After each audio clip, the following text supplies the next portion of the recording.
You know, to me, the notion of hip-hop literature or lit-hop is really about how do you translate to the page, the fictional page, the poetic page, the essayistic page, some of the sort of essential energy of hip-hop. And when I say hip-hop, I don't just mean the music, I mean the kinetics, I mean the visuals, I mean the aesthetic pillars that unite b-boying and graffiti art and hip-hop music. How do you take those things, those ideas, the relationship to collage, the relationship of the margins to the center, all of these very kind of abstract things that are very important to me and to other writers, I think, of my generation. How do you grapple with those if you're writing a novel? What does a hip-hop novel look like? I know what the industry says it looks like, and it's, you know, some bullshit.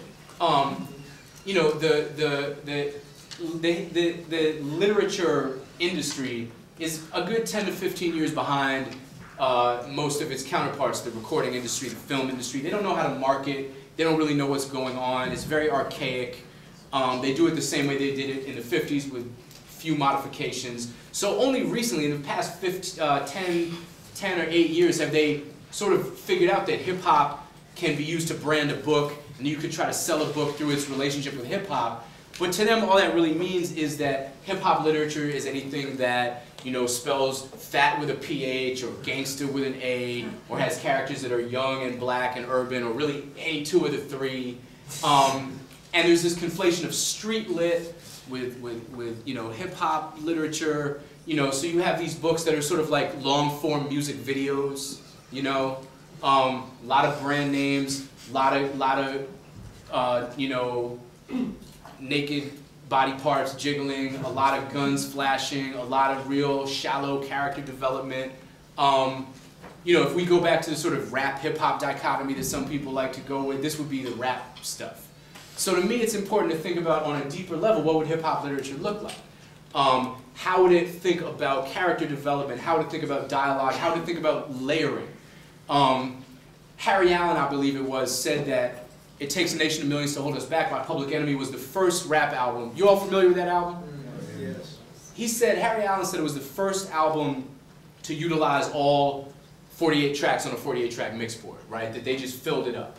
And I like the analogy of a mixboard when it comes to thinking about a book, because what that implies is a certain kind of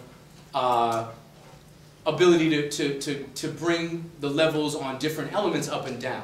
So like when I think about, you know, my novel Angry Black White Boy, I think, okay, what if you know, the same way that you could bring the noise and bring the levels down on everything but the vocal samples and just hear those and track them historically, see what they were pulling from, see what the significance was, or drop everything but the drums and see how they lace the drums, or drop everything but Chuck D's vocals and really look at this thing piece by piece and then bring the levels up and see how it all comes together. I like to think, okay, what if you dropped out everything but the references in my book, the shout-out, so to speak. The piece I just read, for instance, you know, within the first paragraph, you know, it's like, and the other thing is, you know, like a song, it might be enjoyable on one level if you understand where all the samples are from, and a different level if you don't. And that might be a plus or a minus, right? Like if you understand, you know, take a song like Biggie's first song, Party and Bullshit, right?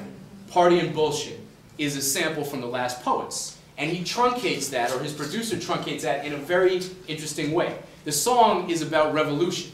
And the message the Last Poets are trying to get across is that until the revolution comes, people will party and bullshit and party and bullshit. Now what does it mean to just take those three words and make an anthem about partying and bullshit? What does that say about your relationship to the Last Poets? It's an incredible subversion, right? By the same token, if you've never heard of Diana Ross, you might think Puffy is the greatest musical mind of his generation, right? So what you know and what you don't know and how you relate to these things plays a big role in your enjoyment of the artifact. So like in the first paragraph of the piece I just read you, I'm referencing or quoting or flipping or sampling or subverting Malcolm X, Kool Keith, Amiri Baraka, G.I. Joe commercials, Winston Churchill, right? Like all of that is in there. And you don't have to know that to enjoy it. But if you do, you'll see where I'm coming from on a different level. You see what I mean?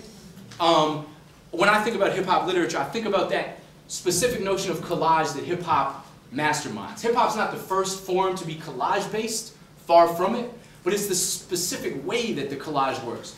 How you let the references be understood, what you expose, what you obscure, you know, whether you want people to know what you're sampling or whether you are steaming the labels off the records so that people looking over your shoulder while you're DJing can't tell what the break is.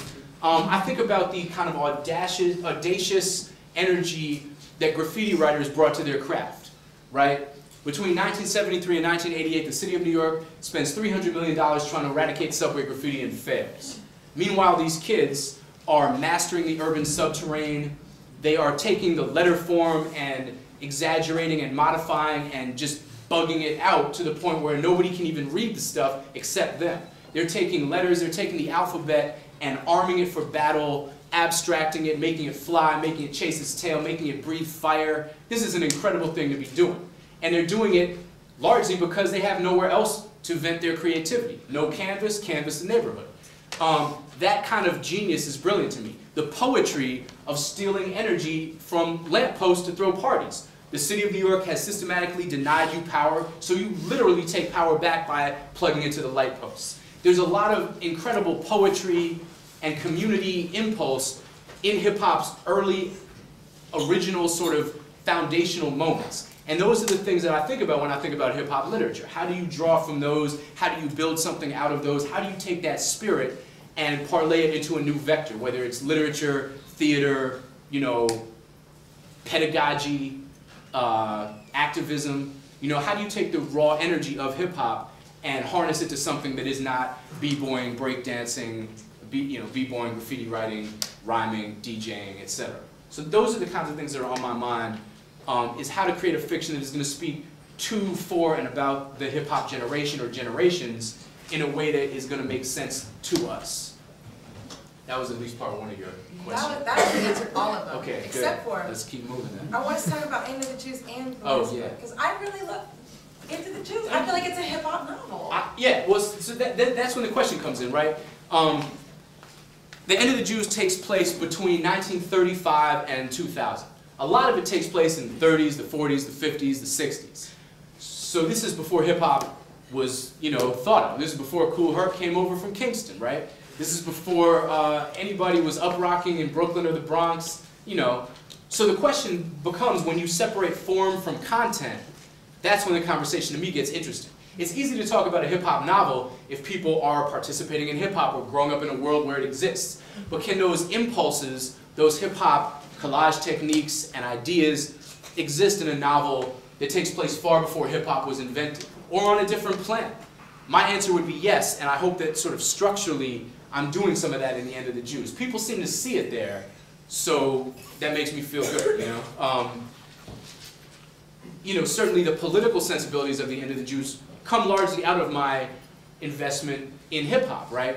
One of the things I'm trying to do in that book is look at the artistic relationships between black people and Jewish people throughout the American 20th century, in very small moments, one-to-one relationships. The story is about an artistic family for 3 generations in America.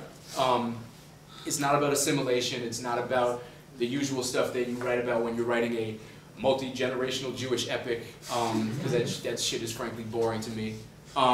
So it's informed by hip-hop, even if it takes place in a world where hip-hop isn't that important for most of the book. When we get to the later chapters, it is. The chapters that take place in the 80s and 90s feature things like a 16-year-old Jewish kid DJing bar mitzvahs, because those are the only gigs he can get, but he's a hip-hop dude, so he has all the wrong music. You know, so they want to hear like pop radio songs, and he's like, yo, I'm gonna play this Eric B. and Rakim whether you like it or not. And he like makes people dance the horror to microphone feed. It has hand claps in it, you know. So, and then, you know, in that same chapter, you have this same kid who's also a graffiti writer, kicking it with his 68-year-old grandfather, who is a novelist whose life has kind of come to a halt, who's been blocked for 15 years, hasn't written, and he takes him bombing in a train yard. And it's this sort of cross-cultural, cross-generational moment where the audacity and the freedom of what it means to write graffiti is not lost on this old man, who not coincidentally is from the Bronx, where hip-hop was born. So